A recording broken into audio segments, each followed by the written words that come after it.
तर हे बघा, आपण खोबऱ्याची चटणी वाटून घेत आहे. खोबरं टाकले, मिरची, डाळ, कोथिंबीर, अद्रक सगळं टाकलेलं आहे. आपण चटणी वाटून घेऊया.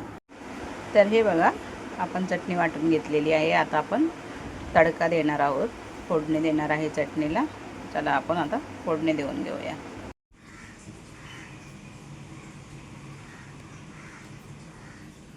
तर आपण आता पहिली राई टाकूया.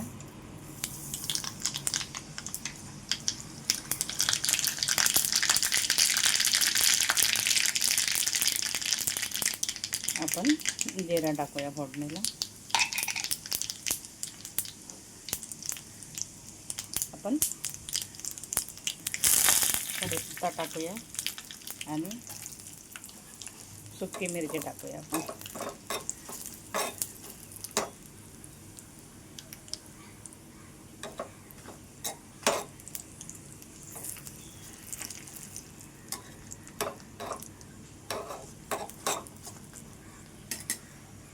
तर चला आपण आता फोडणी देऊया.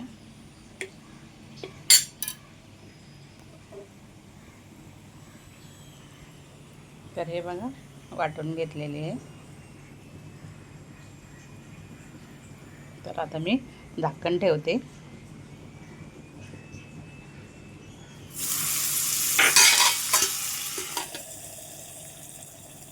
आणि इथे डोश्याचं पीठ आहे, मुगाचे डोसे बनवणार आहे. हिरवे मूग भिजून घेतलेले आहेत, तर ते वाटून घेतलेले आहेत बघा, हिरवे मुगाचे डोसे. तर आपण आता पीठ मिक्स करून घेते आणि तवा ठेवते वरती गॅसवरती गरम करायला.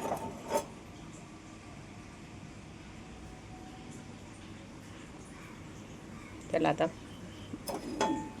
फुल केलाय गॅस, म्हणजे तवा लवकर तापेल आणि आपण डोसा कसा बनवतो ते दाखवणार आहे मी. तर हे बघा, चटणी आपली रेडी आहे.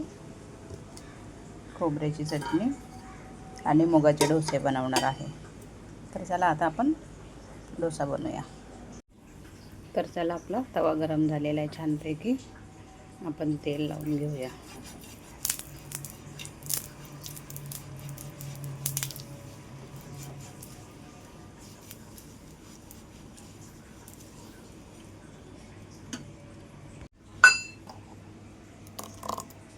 तर आपण आता बघूया कसा होतो डोसा तो. ठीक आहे.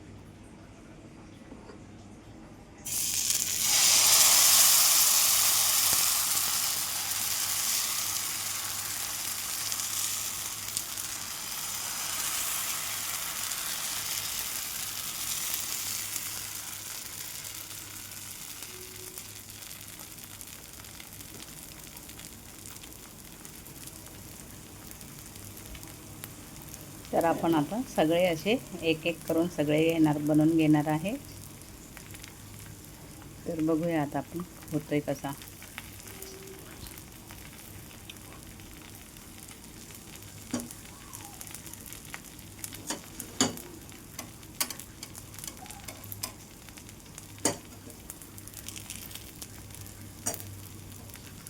एकदम घाईमध्ये नाही उलटायचे, कारण ते वरतून शेकले तर चांगले होतील, नाहीतर खराब होतील. वरतून पूर्णपणे सुकला पाहिजे, ते ओलं झालेलं असतं ना पीठ, हे असं सुकलं पाहिजे पूर्णपणे. तर बघूया आपण. अजून ओलाच आहे, वेळ लागतो जरा, 2-3 मिनटं तरी लागतात चांगलं शेकवायला.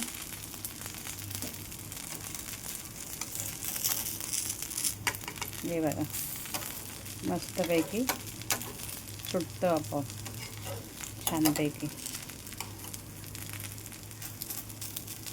भाजतोय अजून.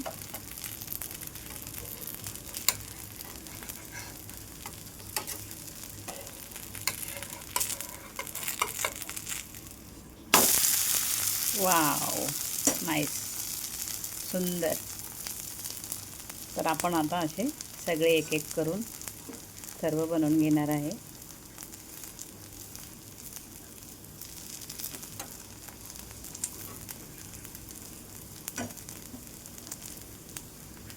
तर हे बघा छानपैकी शेकलाय आणि आपण चटणी आणि डोसा मस्तपैकी हिरव्या मुगाचे डोसे आपण बनवून घेऊया सगळे. हे बघा मी दोन्ही पण तव्यावर बनवते. इथे पण आहे, इथे पण आहे. पटपट होतील ना, वेळ लागतो. तर दोन्ही पण तव्यावरती बनवते फास्टमध्ये. हे बघा त्याला पटापट बनवून घेते दोन्ही पण तव्यावरती. तर हे बघा आपले मुगाचे डोसे तयार आहेत. तर हे बघा